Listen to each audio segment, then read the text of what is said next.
ओम नमः शिवाय। तो आगे नारद जी बोले, ब्रह्मण, विधे, प्रजानाथ, महाप्राज्ञ, दयानिधे, आपने भगवान शंकर तथा देवी सती के मंगलकारी सुयश का श्रवण कराया है। अब इस समय पुनः प्रेम पूर्वक उनके उत्तम यश का वर्णन कीजिए। उन शिव दंपति ने वहां रहकर कौन सा चरित्र किया था? ब्रह्मा जी ने कहा, मुने, तुम मुझसे सती और शिव के चरित्र का प्रेम से श्रवण करो। वे दोनों दंपति वहां लौकी की गति का आश्रय ले नित्य निरंतर क्रीड़ा किया करते थे। तदनंतर महादेवी सती को अपने पति शंकर का वियोग प्राप्त हुआ। ऐसा कुछ श्रेष्ठ बुद्धि वाले विद्वानों का कथन है। परंतु मुने, वास्तव में उन दोनों का परस्पर वियोग कैसे हो सकता है? क्योंकि वे दोनों वाणी और अर्थ के समान एक दूसरे से सदा मिले जुले हैं, शक्ति और शक्तिमान हैं तथा चित स्वरूप हैं। फिर भी उनमें लीला विषयक रुचि होने के कारण वह सब कुछ संगठित हो सकता है। सती और शिव यद्यपि ईश्वर हैं, तो भी लौकिक रीति का अनुसरण करके वे जो लीलाएं करते हैं, वे सब संभव हैं। दक्ष कन्या सती ने जब देखा कि मेरे पति ने मुझे त्याग दिया है, तब वे अपने पिता दक्ष के यज्ञ में गई और वहां भगवान शंकर का अनादर देख उन्होंने अपने शरीर को त्याग दिया, पुनः भगवान शिव को प्राप्त कर लिया। सूत जी कहते हैं, महर्षियों, ब्रह्मा जी की यह बात सुनकर नारद जी ने विधाता से शिवा और शिव के महान यश के विषय में इस प्रकार पूछा। नारद जी बोले, महाभाग विष्णु शिष्य, विधातः आप मुझे शिवा और शिव के भाव तथा आचार से संबंध रखने वाले उनके चरित्र को विस्तार पूर्वक सुनाइए। तात, भगवान शंकर ने अपने प्राणों से भी प्यारी धर्मपत्नी सती का किस लिए त्याग किया? यह घटना तो मुझे बड़ी विचित्र जान पड़ती है, अतः इसे आप अवश्य कहें। आज आपके पुत्र दक्ष के यज्ञ में भगवान शिव का अनादर कैसे हुआ? और वहां पिता के यज्ञ में जाकर सती ने अपने शरीर का त्याग किस प्रकार किया? उसके बाद वहां क्या हुआ? भगवान महेश्वर ने क्या किया? ये सब बातें मुझसे कहिए। इन्हें सुनने के लिए मेरे मन में बड़ी श्रद्धा है। ब्रह्मा जी ने कहा, मेरे पुत्रों में श्रेष्ठ महाप्राज्ञ तात नारद, तुम महर्षियों के साथ बड़े प्रेम से भगवान चंद्रमौली का यह चरित्र सुनो। श्री विष्णु आदि देवताओं से सेवित पार ब्रह्म महेश्वर को नमस्कार करके मैं उनके महान अद्भुत चरित्र का वर्णन आरंभ करता हूँ। मुने, यह सब भगवान शिव की लीला ही है। वे प्रभु अनेक प्रकार की लीला करने वाले स्वतंत्र और निर्विकार हैं। देवी सती भी वैसी ही हैं, अन्यथा वैसा कर्म करने में कौन समर्थ हो सकता है? परमेश्वर शिव ही पारब्रह्म परमात्मा हैं। एक समय की बात है, तीनों लोकों में विचरने वाले लीला विशारद भगवान रुद्र सती के साथ बैल पर आरूढ़ हो इस भूतल पर भ्रमण कर रहे थे। घूमते घूमते वे दंडकारण्य में आए। वहां उन्होंने लक्ष्मण सहित भगवान श्री राम को देखा, जो रावण द्वारा छल पूर्वक हरी गई अपनी प्यारी पत्नी सीता की खोज कर रहे थे। वे हा सीता ऐसा उच्च स्वर से पुकारते जहां तहां देखते और बारंबार रोते थे। उनके मन में विरह का आवेश छा गया था। सूर्यवंश में उत्पन्न वीर भूपाल दशरथ नंदन भरताग्रज श्री राम आनंद रहित हो लक्ष्मण के साथ वन में भ्रमण कर रहे थे और उनकी कांति फीकी पड़ गई थी। उस समय उदार चेता पूर्ण काम भगवान शंकर ने बड़ी प्रसन्नता के साथ उन्हें प्रणाम किया और जय जयकार करके वे दूसरी ओर चल दिए। भक्तवत्सल शंकर ने उस वन में श्री राम के सामने अपने को प्रकट नहीं किया। भगवान शिव की मोह में डालने वाली ऐसी लीला देख सती को बड़ा विस्मय हुआ। वे उनकी माया से मोहित हो उनसे इस प्रकार बोली। सती ने कहा, देवदेव सर्वेश पार ब्रह्म परमेश्वर ब्रह्मा विष्णु आदि सब देवता आपकी ही सदा सेवा करते हैं। आप ही सबके द्वारा प्रणाम करने योग्य हैं। सबको आपका ही सर्वदा सेवन और ध्यान करना चाहिए। वेदांत शास्त्र के द्वारा यत्न पूर्वक जानने योग्य निर्विकार परम प्रभु आप ही हैं। नाथ, ये दोनों पुरुष कौन हैं?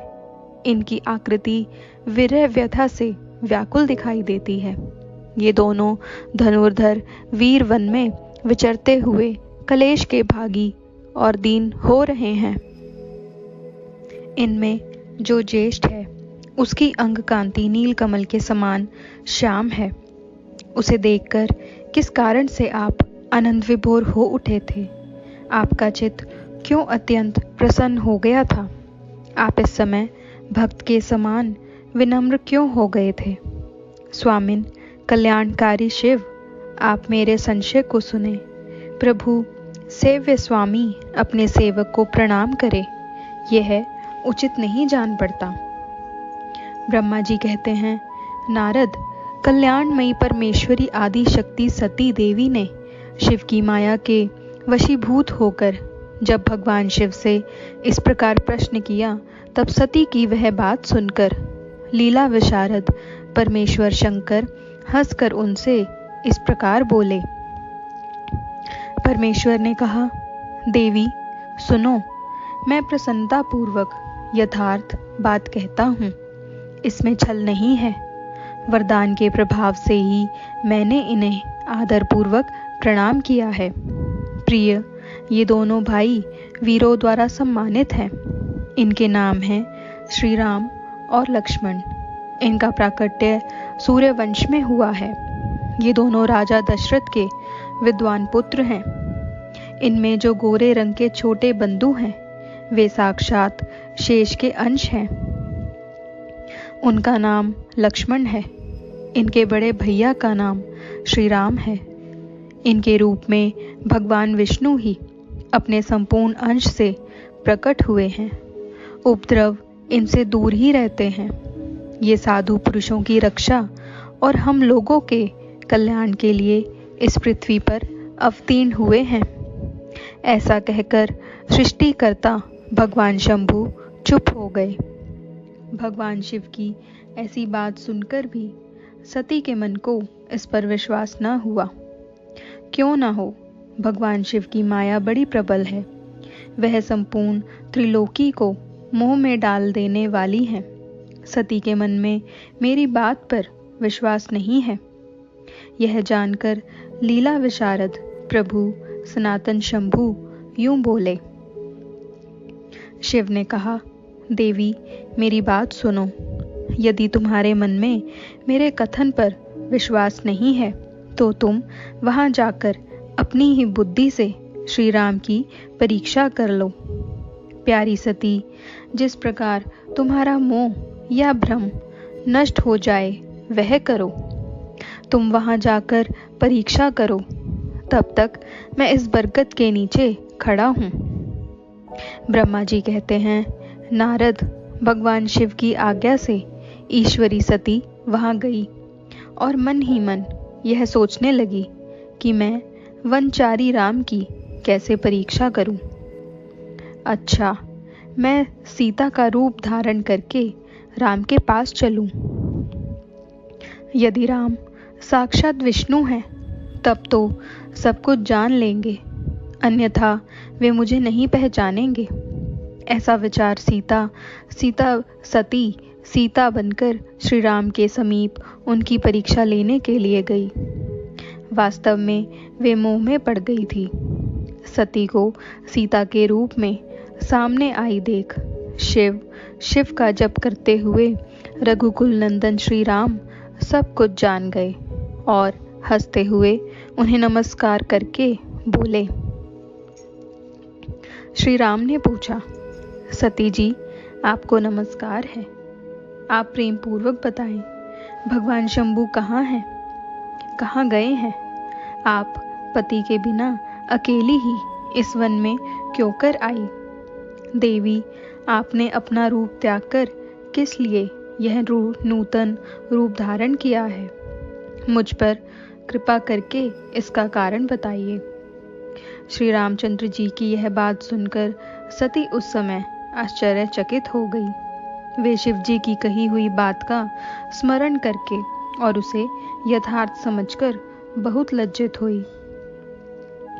श्री राम को साक्षात विष्णु जान अपने रूप को प्रकट करके मन ही मन भगवान शिव के चरणार विंदों का चिंतन कर प्रसन्नचित हुई सती उनसे इस तरह बोली। रघुनंदन, स्वतंत्र परमेश्वर भगवान शिव मेरे तथा अपने पार्षदों के साथ पृथ्वी पर भ्रमण करते हुए इस वन में आ गए थे। यहाँ उन्होंने सीता की खोज में लगे हुए लक्ष्मण सहित तुमको देखा। उस समय सीता के लिए तुम्हारे मन में बड़ा कलेश था और तुम विरह शोक से पीड़ित दिखाई देते थे। उस अवस्था में तुम्हें प्रणाम करके वे चले गए और उस वट वृक्ष के नीचे अभी खड़े ही हैं। भगवान शिव बड़े आनंद के साथ तुम्हारे वैष्णव रूप की उत्कृष्ट महिमा का गान कर रहे थे। यद्यपि उन्होंने तुम्हें चतुर्भुज विष्णु के रूप में नहीं देखा, तो भी तुम्हारा दर्शन करते ही वे आनंद विभोर हो गए। इस निर्मल रूप की ओर देखते हुए उन्हें बड़ा आनंद प्राप्त हुआ। इस विषय में मेरे पूछने पर भगवान शंभू ने जो बात कही उसे सुनकर मेरे मन में भ्रम उत्पन्न हो गया। अतः राघवेंद्र, मैंने उनकी आज्ञा लेकर तुम्हारी परीक्षा की है। श्री राम, अब मुझे ज्ञात हो गया कि तुम साक्षात विष्णु हो। तुम्हारी सारी प्रभुता मैंने अपनी आंखों देख ली। अब मेरा संशय दूर हो गया। तो भी महामते, तुम मेरी बात सुनो। मेरे सामने यह सच सच बताओ कि तुम भगवान शिव के वंदनीय कैसे हो गए। मेरे मन में यह एक संदेह है, इसे निकाल दो और शीघ्र ही मुझे पूर्ण शांति प्रदान करो। सती का यह वचन सुनकर श्री राम के नेत्र प्रफुल्ल कमल के समान खिल उठे। उन्होंने मन ही मन अपने प्रभु भगवान शिव का स्मरण किया। इससे उनके हृदय में प्रेम की बाढ़ आ गई। मुने आज्ञा न होने के कारण वे सती के साथ भगवान शिव के निकट नहीं गए तथा मन ही मन उनकी महिमा का वर्णन करके श्री रघुराज जी ने सती से कहना प्रारंभ किया।